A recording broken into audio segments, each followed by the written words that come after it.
creating consistency for kids and stability as they move back and forth between two homes doesn't mean you have to have everything be exactly the same. No, it doesn't. For many of us, we have this temptation to compromise our own values or lower our own standards to match the other home. But we're here to say you really don't need to do that. Welcome to the Blended Family Coaching Show, where you'll discover how to move your step family from just surviving to truly thriving. Grab your headphones and listen in as we share practical, real-life strategies for building healthy bonds, Understanding the kids' perspective, romance and partnership, parenting with great teamwork. and yes, even co-parenting with a difficult ex. We're Mike and Kim Anderson, and we believe with the right tools, every step couple can overcome the common challenges of step family life. Join us for authentic and sometimes comical conversations to discover how you can lead your family with confidence and create the future you really want. Hey there, welcome to episode 43. We're so glad that you're here. Yeah. Recently we've gotten a few more reviews over on Apple Podcasts, and we would love it if you would join in that. Give us a star rating, leave a review. We'd love to hear from you. And that'll just help us continue to reach more people. Yes, thank you for your reviews. Absolutely. But let's jump into today's episode. We've discovered that just about every step couple that we've connected with over the years and that has kids moving between two homes really longs for the day when they can experience a true co-parenting partnership. One where collaboration is really high and conflict is really low. Doesn't that sound great? Yeah, it does. But you know what? Somewhere along the way, even the most well-intentioned exes find that they run into disagreements, and those disagreements threaten the kids' experience of consistency as they move back and forth between the homes. They run into these sticking points around everything from homework to hygiene, from etiquette to electronics. And before they know it, they're really struggling to agree on just about everything. Yeah. And when we hit that point, it can be really frustrating and discouraging. Yeah. For some of us, it even feels a bit hopeless. We've been there. And we know that there's got to be a way to create consistency, stability, and security for these kids that we love so much. But sometimes it just feels like it's out of our reach. That's right. And what we found is that the ability for exes to co-parent in a way that builds consistency, it really exists on a spectrum. On one end of the spectrum, there are some exes that have this natural ability to work together. They've kind of put their differences aside. They don't have a lot of struggle or any major disagreements. But on the other end of that spectrum, there are some exes who cannot seem to agree on anything. Yeah. And every time they have an interaction or have to communicate, there's conflict. And the truth is that no matter where you are on that spectrum that Kim was just describing, consistency between your homes starts with clarity in your own home. Yeah. So we're going to talk about a few things around that today. And if you don't get anything else out of what we're able to talk about today, remember that the consistency between the homes starts with clarity in your own home. Your own home, yeah. Now, on our blended family journey of almost 20 years now, we've lived on both ends of this spectrum, actually. We've been there. When we first got married, my ex and I were doing pretty well. We cooperated, right, honey? Yep. For the benefit of my daughter, Annika, we negotiated really well. There wasn't a lot of conflict. We even sat next to each other at her events, at her games, and had these big birthday parties to celebrate her birthday all together. Like one big happy family, right? Yeah.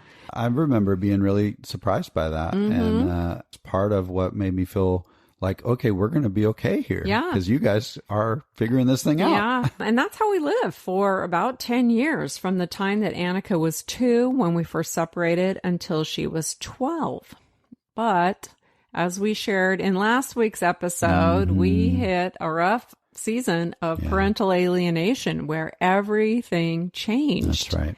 We experienced some conflict with my ex that thrust us into the family courts to protect my parental rights, for a 3-year battle that brought about nothing but disagreement and stress between our two homes. Mm-hmm.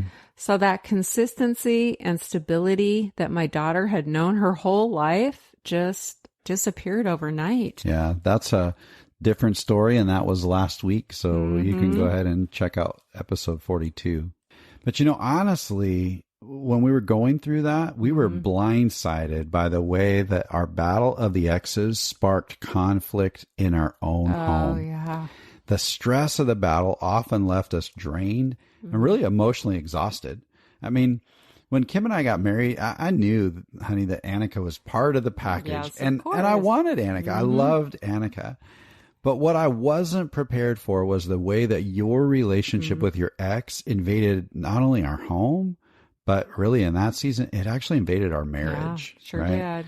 I mean, I just wanted to enjoy my marriage. I wanted to enjoy the woman that I loved, but her time and energy seemed to be getting stolen from me. Yeah. And to make matters worse, we really didn't always agree on exactly how we were going to handle the things that we were facing, the struggles that we were facing in that whole parental alienation battle. Yeah, it was a lot of stress. Yeah. And, all of this wasn't just threatening Annika's stability as she moved between the two homes, but really it was rocking the foundation and that stability that we had in our own home. Yeah. And that's when we realized this truth that consistency between the homes had to start with us getting clear in our own home about what we really wanted. Yeah, because you can't control the other home. Yeah, we'll talk about that a little bit later. So through our own story, and as we've coached and supported other step couples over the years, we've discovered that one of the greatest ways to be able to work with the other home comes once you've done the hard work in your own home of clarifying and prioritizing your values and your goals that you want to live out in your own home. That's right. Now, some of you might be thinking that we're a bit of a broken record here because we talk a lot about values. And part of the reason we do is because it's so important. And we've discovered that, it took us a long time to really start talking about our values. And almost every couple that we meet, not every, some of them are really well prepared, but almost every couple that we get to meet and coach and work with has not actually had this conversation yet. And so that's why we sound like a broken record. And we're just going to take a little bit of an angle on it that's different from the times we've talked about it in the past. And it's so important because when you're able to get on the same page around your values and your goals, this allows you to approach everything in your blended family as a team. You're working towards the same goals, not in different directions. And it's great. You're united. We stopped arm wrestling. Yeah, exactly. You stopped beating me at arm wrestling. And this helps with decisions around parenting. It helps with your marriage. And it also helps when you're having to negotiate with your ex and the other home. It really does. Because think about it. What happens when you and your spouse are not clearly on the same page around your values? You don't really have that clarity. How much more difficult is it when you're sitting across the table from your ex trying to negotiate, but you're worried about what your current spouse is going to think or how they're going to react or respond to the decisions that you're making in that moment? Yeah. You're probably going to feel pretty torn and pretty stressed because we know all of the decisions we make with our ex impact our home. Yeah. Right? Yeah, for sure. So let's look at the flip side of that. Imagine you're having a disagreement with your ex and you're trying to make some decisions in the middle of this difficult conversation. How much more security and freedom would you have as you're negotiating and making decisions in that moment if you've already come to some agreement with your current spouse around your most important values and goals and priorities in your own home? That's right. When you're able to go into negotiations with this confidence of what you're about as a family and that you and your spouse are on the same page, you'll have the ability to achieve even more consistency and stability for your kids between the homes and certainly within your own home. Yeah, that's a great way to put it. Well, we just want to spend a little bit talking about 3 things that we can focus on when it comes to co-parenting that are better when you're crystal clear on your family values in your home. Yeah. What is it that you want to teach your kids? What are the life skills? What are the character traits you want to build in them? Absolutely. And what do you want your home to be about? That's really what we're talking about. Yeah, that's right. This is one of the starting blocks as we work with different couples, because it's such a foundational piece, and it bleeds over into just about everything that we do. It really does. It impacts our marriage and our unity, like Kim was just talking about. It impacts our parenting and how we're going to approach your kids, my kids, our kids, all of that. And of course, it impacts how we're working with the ex. So if you want to understand more about that and you want to connect with us and talk about how we might help set you up for success through that process, we would love to connect with you. And we've got a link in the show notes where you can go and set up a free coaching call with us. We'll get on the phone. We'll talk about some of what you're experiencing, and we'll just see where might we be able to support you and help you take a next step in moving forward. So if you want to take advantage of that, it's pretty simple. It's mikeandkimcoaching.com/free session. Or you can hop over into the show notes and just click the link. But we'd love to connect with you and talk about how we can help you move forward. Yeah, a lot of couples know it's important for them to get on the same page around the values and the direction they're leading their family, but they just are overwhelmed around how to do that. And that's what we want to help you with. Yeah. We want to give you a practical process. Yes, and some tools that'll help you to be successful and not get stuck in that process. Exactly. Yeah. Okay, so let's talk about 3 different things that go better when we're crystal clear on our values. One of them is the way that we intentionally look for common ground between the 2 homes. And we're going to talk a little bit about this. You don't have to be on the same page with the other home to do that. And let's use our story just to kind of illustrate that a little bit. Last week, we talked about parental alienation. Yeah. So just a tiny reminder of some of the elements that were included in that whole thing. Well, that spectrum we were talking about, that would be at the far end of the spectrum, right? Yeah. When you're really in conflict with that other home. And during that season in our journey, we enlisted the help of, a lawyer and a guardian ad litem and different counselors. And it was a big 3-year ordeal that costed us tens of thousands of dollars. Yeah. And it was a true case of parental alienation where my ex was systematically trying to cut me out of my daughter's life and actually enlisting her to do this, turning her against us. She was put in a very difficult position. Needless to say, the communication between the 2 homes was contentious, and the attitude between our homes was less than positive. Oh, you said that so kindly. Yeah, it was raucous, is what it was. Yes, it was a train wreck. So during this season, we had to continually remind ourselves over and over that what we really wanted more than anything was to provide as much stability as possible for Annika. Yeah. That was the goal. This wasn't a competition between the 2 homes or winning. The best thing for Annika was to have a relationship with both of her parents. We wanted her to have that, and we wanted her to have stability. Yeah. And it was hard to maintain that during this season. It was hard because it felt like a competition between the 2 homes. Not just all the legal stuff and all that garbage, but it felt like a competition to win Annika's love. Yeah.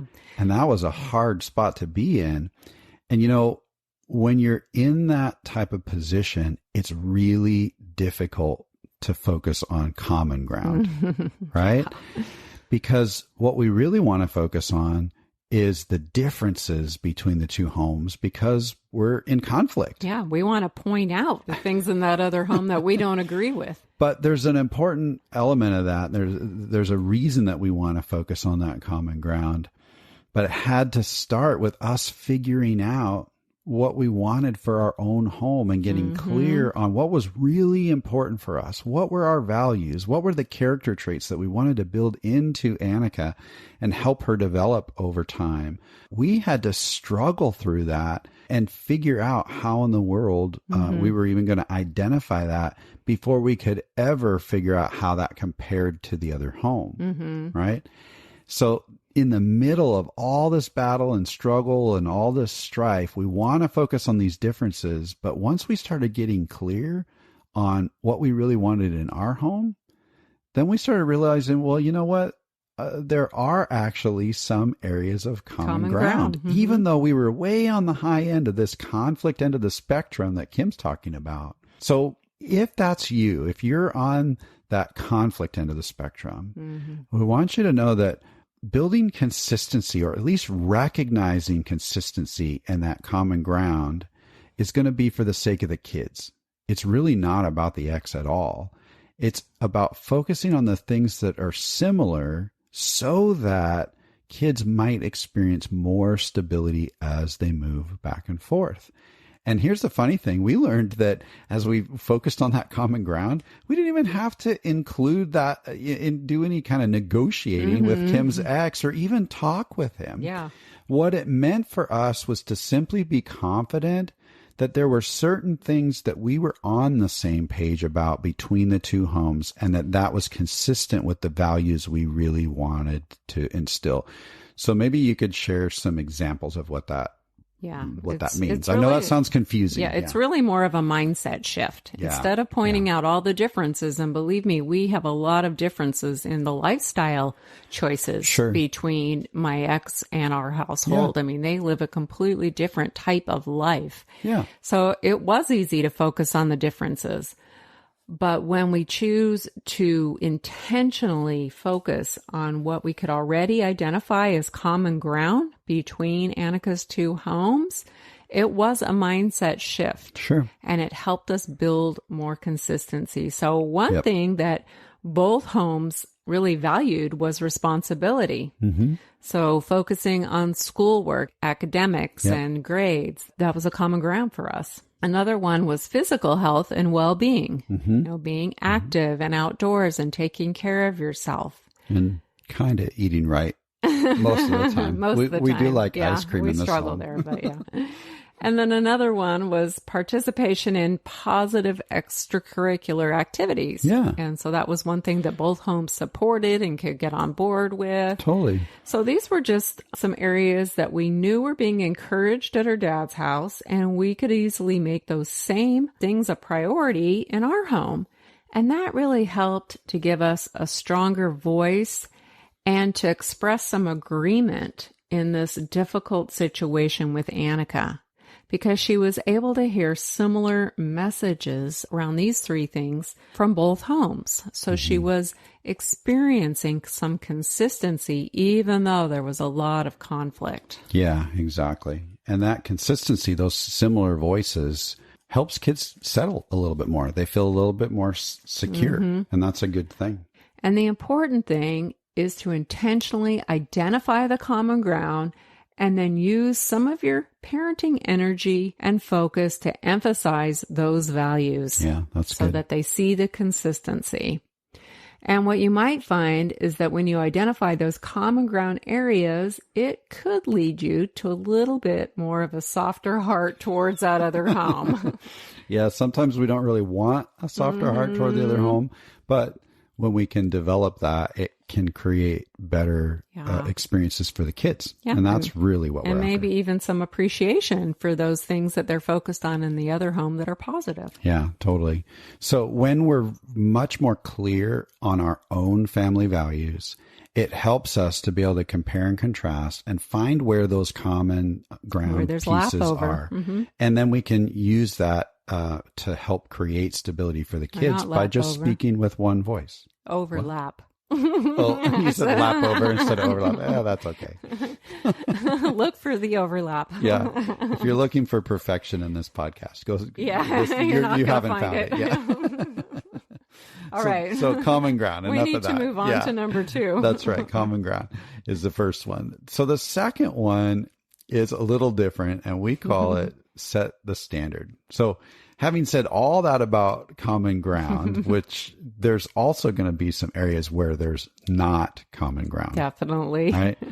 So as you start to emphasize those areas of those common ground values, you've also got to learn to set the standard for the values that are in your home and that are priorities in your home. But maybe those aren't shared by the other home. Yeah, we talked about this back in episode 20 when we debunked 4 myths about parenting when the two households have different rules and different expectations for the kids. Right. So if you're still really struggling and have that mindset, we have to have everything the same in both homes. Yeah. Go and listen to episode number 20 because you might be hung up on a myth that you really don't need to take on. So we just wanted to mention that, and we'll link that in the show notes. Sure. So it's a good episode too when things are different. And that's a great comment because, creating consistency for kids and stability as they move back and forth between two homes doesn't mean you have to have everything be exactly the same. No, it doesn't. Which is why we're saying the second thing that's easier when we're both on the same page as husband and wife In our home is all about setting the standard. For many of us, we have this temptation to compromise our own values or lower our own standards to match the other home. But we're here to say you really don't need to do that. No, I mean, ultimately, it's your responsibility to do what you feel is right for your kids, regardless of what the other home is doing. Yeah. But the problem is we experience pushback from the kids, right? Right? We hear, we don't have to do this over at Dad's house, right? Yeah. And it can be tempting to try and appease them because we're trying to keep the peace. We want to have fun this weekend, and we're not just want to be, the bearer of bad tidings and always telling them what to do or not to do. So it's tempting to appease them. There's also a struggle that we can run into where we have an actual fear that they might reject our home. If we have higher standards. Yeah, they might start pushing back on even coming over. And that is a real fear. Parents really experience that. But think about the opposite of that. If you back down and you don't hold the standard that you know is right, are you being the best parent you can be for them? And what are they not going to learn from you if you back down if you don't out set of fear? The standard. That's right. You have to think it all the way through. Yeah. But here's the thing. How do you set the standard in your home if you're not on the same page as a couple? You've got It's going to be really hard. Because what'll happen is that'll create a disconnect for you as a couple, because you're not clear on what those values are going to be. And it actually opens up an opportunity, a wedge that might happen that the kid could insert themselves into and start playing you off each other. In your own home. We've lived that out. Well, maybe let's give a couple examples. What are some things we struggled with over the years? We're so excited to let you know about something brand new we've created just for you. We've realized that with so many episodes available here on the show, it might feel a bit overwhelming to find the topics that matter most to you. That's why we've created a simple tool for you to receive a personalized playlist focused on your current struggle or your biggest challenge. That's right. It's called the Blended Family Breakthrough Quiz. You'll answer just a few questions, and based on your responses, we'll email you a curated custom playlist of episodes that are specific to you. This simple quiz will direct you to the most impactful episodes that pertain to you personally and keep you on track in your journey of discovery, learning, and growth. So, scroll all the way to the bottom of the show notes for this episode and click the link to take the Blended Family Breakthrough Quiz today. Okay, let's get back to the discussion. Well, we definitely had our struggles around the cell phone. Oh, yeah. My ex bought Annika a cell phone when she was 11 and really didn't give her any limitations or rules around the cell phone use. Yep. And she was not mature enough to handle a cell phone. She needed some limitations and some rules. And over at her dad's house, she was sleeping with the phone. She had the phone with her 24/7. She was constantly on it. And at our home, it was difficult because we didn't feel that that was healthy. This was one of those areas where we should have set the standard and said, honey, it's just not healthy for you to be sleeping with your phone. We're going to plug it in the other room while you sleep. You need to get your rest. Yeah. But because her dad had purchased the phone, And because she was used to sleeping with the phone at her dad's house, and we were afraid, or I was afraid of pushback, we didn't set any limitations around the phone. Well, those are all valid reasons, but also you and I weren't on the same page. No. We didn't really know what we wanted to 'Cause do we had when never- it came to yeah. cell phones. But yeah, we weren't united in what we thought was best. The two homes were definitely not united. And I, chose not to make any decisions, which is a decision in and of itself. That's right. And she ended up getting into a lot of trouble Yeah. with the cell phone, people texting in the middle of the night and sneaking out because of texts. I mean, it was not good. Yeah, I mean, that was a really challenging thing for us. It took us a while to figure out, well, what standard do we want to set in our home, and how can we be clear about that and hold boundaries around it and still create consistency for Annika? We could have done that around the cell phone. Exactly. I could have given her some options. You're welcome to bring the cell phone to our house, but we're going to plug it in at night in the other room, or That's you right. can leave it at Dad's house. Yeah. But we didn't do that, and it happens to be one of our biggest parenting regrets, by the way. Yeah, it came with a lot of problems, and I wish we would have done it different. Yeah, we didn't set the standard. Yeah. So you can kind of think about this as, when we're finding that common ground, we're creating consistency for the kids as they're moving back and forth. But when we're on the same page as a couple and we're setting the standard in our own home and we're doing that consistently, then we're creating consistency. Yeah. For the child when they're over in our home. And it's important to do that. It helps us to stay connected as a couple and really focus on coaching and guiding and leading and loving this child toward their adulthood rather than stuck in conflict because we don't really know what we want in our home. Or just winging it. Yeah, Like we were exactly. doing, and then basically have an outcome that you don't like. That's right. So remember this little saying, your home is your zone. So get clear on what you want for your zone by figuring out what those values are going to be. Okay. And just one more thing to remember about that is that even if there are different expectations and different rules in each home, sometimes we get really nervous about that. But honestly, kids are able to adapt to two different environments, and they're used to doing that at school every day. They move from classroom to classroom, and some teachers will allow gum and some won't. And some teachers require certain, seating arrangements and others don't. And even younger kids move from, homeroom to music to library to the lunchroom. And there's different expectations and different rules in all of those different areas of the school. Yeah, we're not after conformity. We're after consistency. Yes, Those good are point. two different things. That's absolutely it. So if we want that consistency between the homes, look for common ground. And we want consistency in our home. We're setting the standard. Yeah. Now, here's a third thing that is better when you're clear on what your standards are. It's a little different than the other two, and it's don't force your agenda.